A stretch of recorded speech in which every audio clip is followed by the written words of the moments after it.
Wa kana ma'a hadza yada'u abwaban minal halali.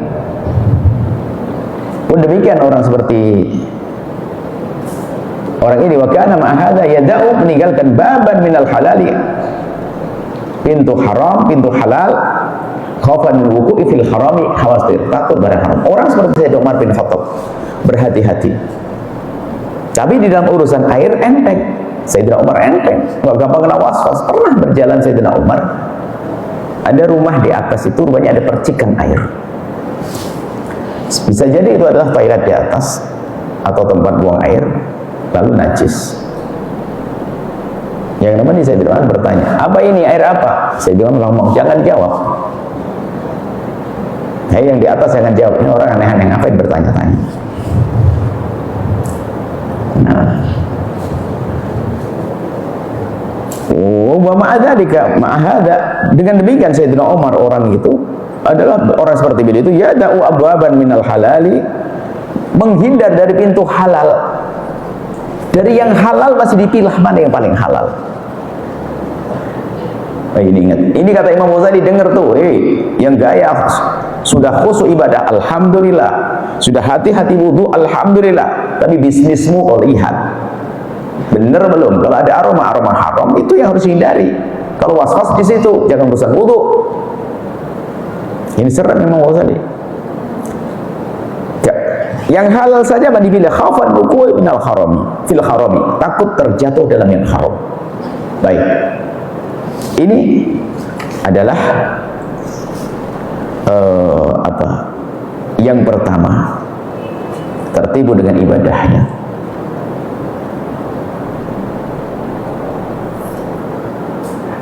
Mungkin gambarannya sebuah kisah ya, salah paham, takut ya, cerita mungkin ya, ada seorang, takutnya bukan karena, tapi gambarannya begitu.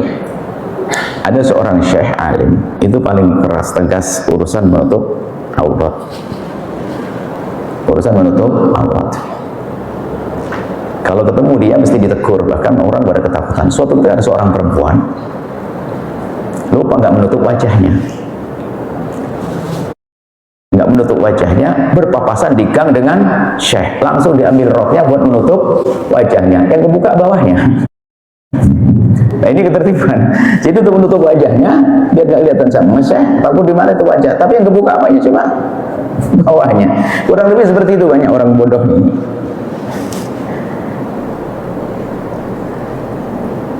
Yang kita harus tahu mana yang lebih penting untuk kita hindari. Urusan halal haram. Ya, ada orang tertipu, kadang-kadang diseru oleh ustadznya juga, oleh ustadzahnya.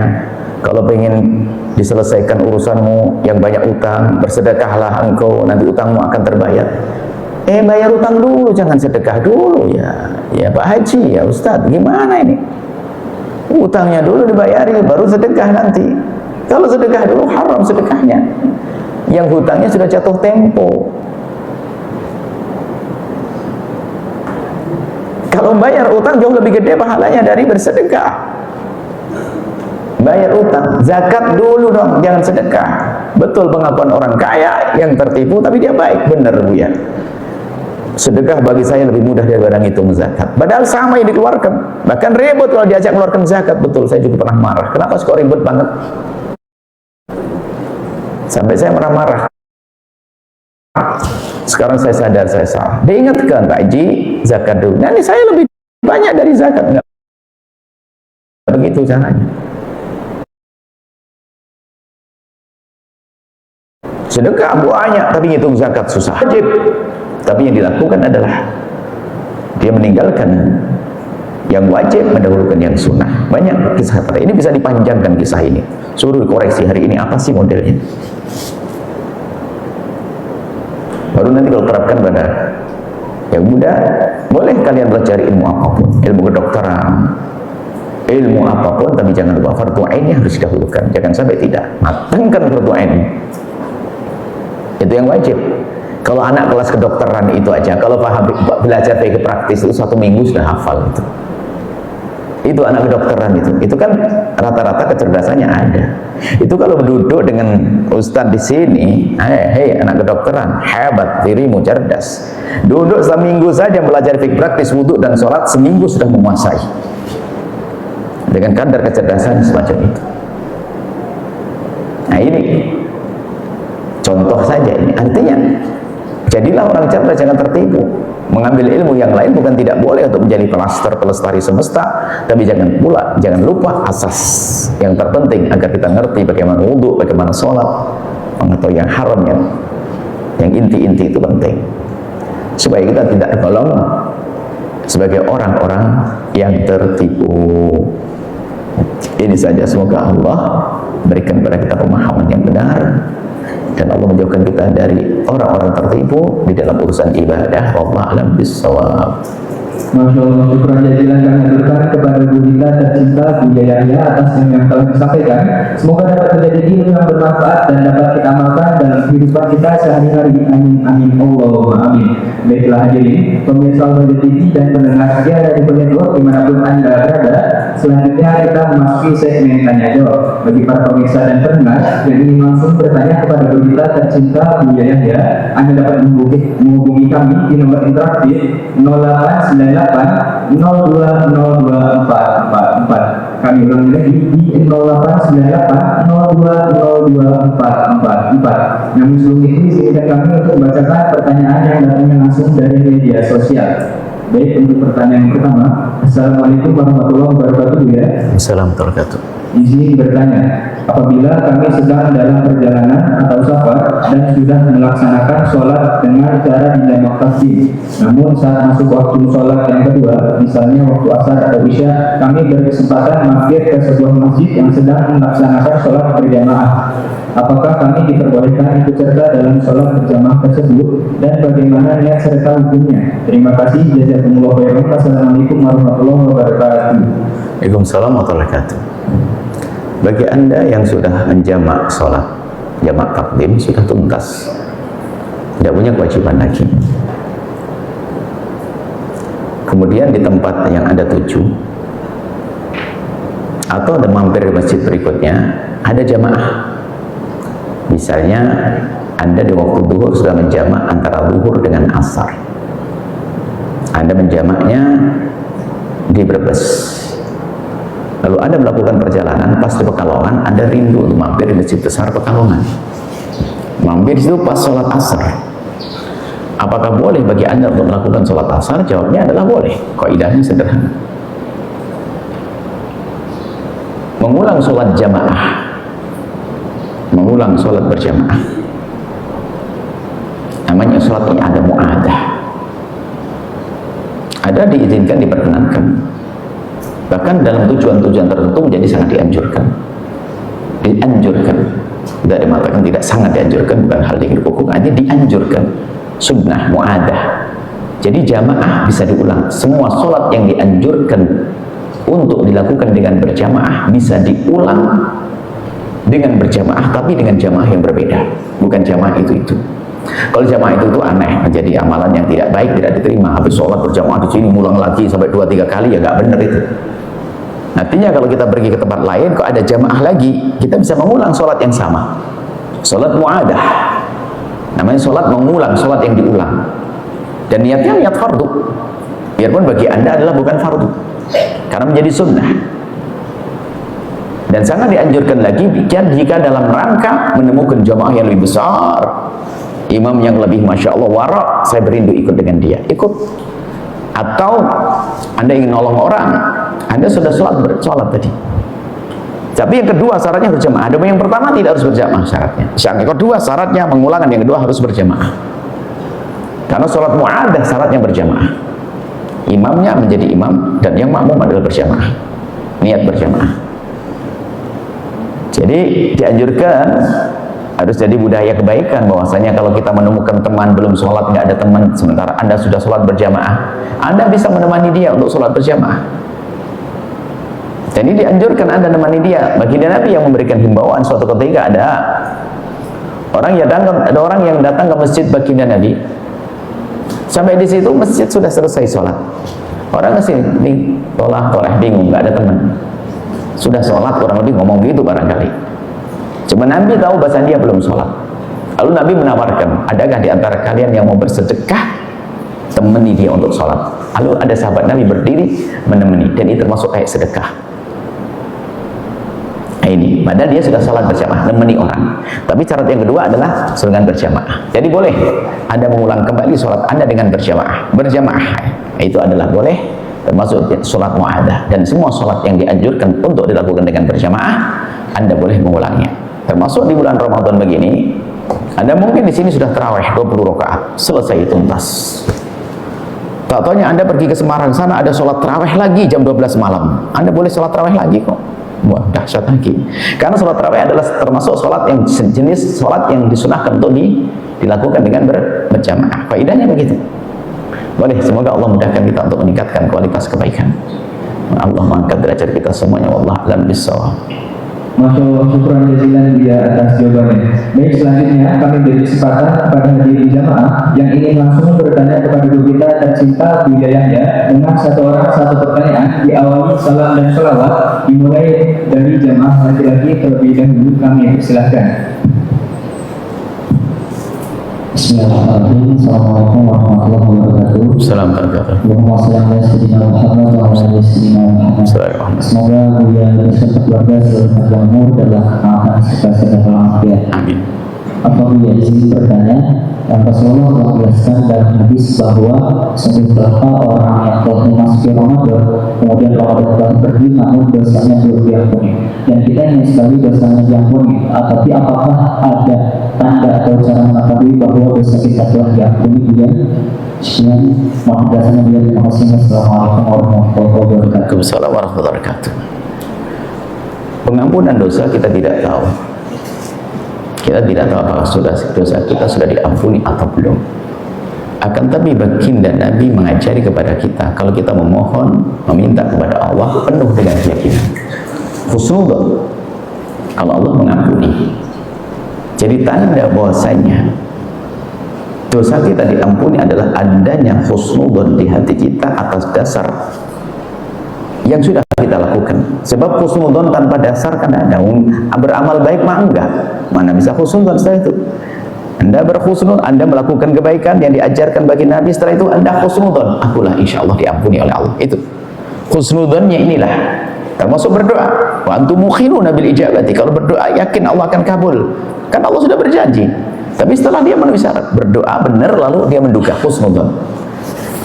Ini kemudian di antara disebutkan para ulama, tanda pengkabulan amal itu yang diterima oleh Allah yang menjadikan sebab diampuni, termasuk Ramadan, kemudian juga umroh, haji, adalah perubahan di saat kita keluar dari haji atau perubahan di saat kita keluar dari bulan Ramadan. Jika di bulan Syawal nanti lebih bagus daripada sebelum Ramadan, tentunya tidak akan stabil seperti Ramadan. Ramadan dahsyat bulan ibadah. Tapi di Syawal nanti aroma Ramadan masih ada bawah. Yang jelas lebih bagus dari bulan Sya'ban. Sama haji dan umrah, tanda umrah kita diterima adalah ada perubahan baik di rumah. Mungkin dulu gunjing itu sehari sampai 4 kali, sekarang jadi sekali, sudah berubah. Na'udzubillah, dosa besar.